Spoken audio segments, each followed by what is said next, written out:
Salut, aujourd'hui je fais la vidéo pour le labo 3 de Curadar, c'est-à-dire comment créer des règles.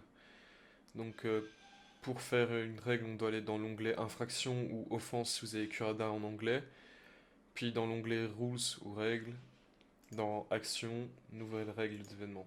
Donc les règles, ça sert à quoi? C'est un peu comme un déclencheur sur Zabbix. C'est que vous allez établir certaines conditions et si ces conditions sont respectées, elle peut générer une alerte, tout simplement, ou une infraction, offense, comme appelé sur Curadar. Donc ici, on a l'assistant qui va nous aider à compléter tout ça. Donc on va d'abord faire double next. On va mettre le nom de notre rec ici. Donc ici, je vais l'appeler root error login, voilà. Et je vais lui mettre des conditions. Donc ici, ce qu'on veut faire, c'est une règle qui s'active lorsque l'utilisateur root du serveur Curadar fait une erreur de connexion deux fois d'affilée. Donc d'abord, on va récupérer le QID de l'événement d'échec de connexion. Donc le QID, c'est un identifiant qui représente un événement préenregistré dans Curadar. Donc ici, lorsqu'on tape QID dans la barre de recherche, on a la condition lorsque le QID est une de ces QIDs. Donc on double-clique, il va apparaître juste ici en dessous. Et en cliquant sur le QID souligné en vert, on aura une deuxième fenêtre qui s'ouvre dans laquelle on va pouvoir chercher notre QID. Donc pour faire plus simple, on va aller dans Audit Sim qui correspond à tout ce qui est tout l'audit qui est lié à notre serveur Curadar. Ensuite, on prend authentification d'utilisateur SIM et ensuite on va taper failed dans le nom pour tomber sur le fail login attempt, donc l'échec de login. On double-clique, donc ça va prendre un petit peu de temps.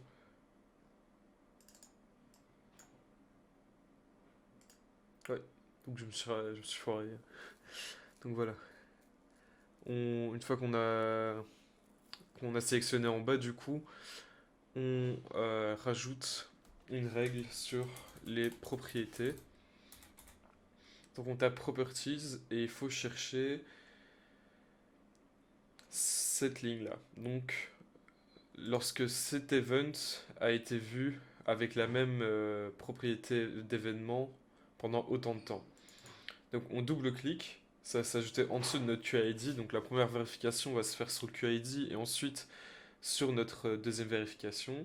Et donc on va demander que au bout de deux fois le même événement avec le même nom d'utilisateur, qui sera root dans notre cas, on double-clique, dans autant de minutes, donc on va mettre 5 minutes, donc ici dans 10 minutes, alors l'événement sera déclenché. Donc ici maintenant on a toutes les règles, enfin tous les tests qu'il nous faut, on fait suivant. Et ici on peut définir la gravité et la pertinence. Pour le test on va le mettre au maximum. Et on va sélectionner vérifier que que l'élément événement détecté fait partie d'une infraction. Donc c'est ok, enfin si maintenant cet élément fait partie d'une infraction, alors il sera annoté. Donc on se base sur l'adresse IP source et on met une annotation comme login failure. Ensuite, en réponse à la règle, on va attribuer un nouvel événement qui lui va permettre de générer notre erreur. Et c'est ici qu'on va le définir. Donc ici, je vais mettre un nom et une description. Je vais mettre deux fois le même, parce que pas besoin de se prendre la tête. Ensuite, on définit le fait que c'est un audit SIM et que c'est une notification d'utilisateur SIM. Et du coup, on va recocher ici pour que ça fasse la correspondance ici au-dessus, vérifier que l'événement attribué fait bien partie de l'infraction. Et on va cocher cet événement, cette option qui inclut les événements détectés par adresse IP source depuis ce point en aval dans l'infraction pendant autant de secondes. C'est-à-dire qu'en gros, si maintenant entre les 60 secondes ici que je définis, il y a plusieurs événements qui répètent, donc plusieurs déclencheurs qui devraient se déclencher. Il va le réunir en un et pas en différents points d'infraction. Et donc ici, on dit que ces informations doivent contribuer au nom de l'infraction ou aux infractions associées. Donc en gros, ça doit être lié à l'infraction. C'est un peu flou, mais voilà, c'est toutes les infos qu'on a eues pendant ce labo. Donc on vérifie bien que la règle s'active, on fait suivant, et terminé. Du coup, si maintenant on tape route dans la barre de recherche, on a bien notre règle qui est ici. Alors maintenant, on va essayer de déclencher tout ça. Donc, je vais mettre un filtre sur le QID de l'échec pour qu'on n'ait pas 20 000... Enfin, quoique non, je sais pas si l'autre va prendre les QID, donc on va directement générer l'erreur. Donc, vous vous connectez sur votre VM et vous faites des erreurs en vous connectant avec route. Donc,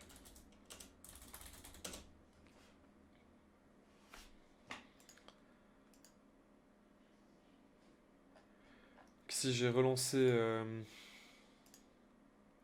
mon temps de flux là, parce que apparemment il déconne un peu. Donc, maintenant que c'est relancé, je fais mes échecs route.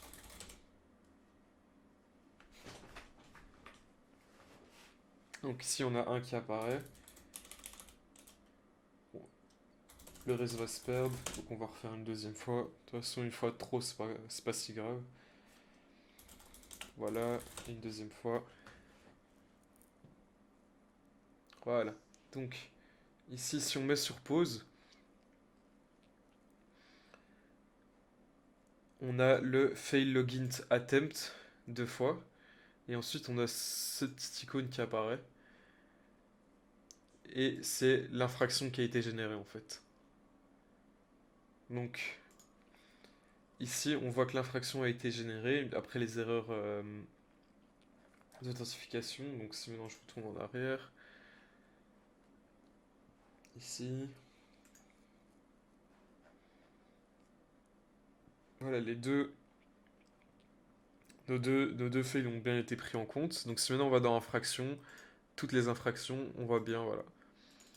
On a cette infraction qui a été créée, c'est erreur connexion route. Donc, c'est la description qu'on a émise euh, dans le, enfin les paramètres de la règle. Et voilà, on a les informations sur l'adresse IP. Et si on fait afficher la règle, on voit bien que c'est root error login qui a déclenché cette règle.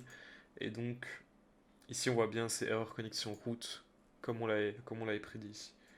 Donc voilà, ça c'était la vidéo pour le labo 3. Et pour le labo 4, ce sera un live sur Twitch que je ferai demain pendant la journée. Donc n'hésitez pas à passer sur le live si vous voulez reparcourir le labo 4. Tchuss.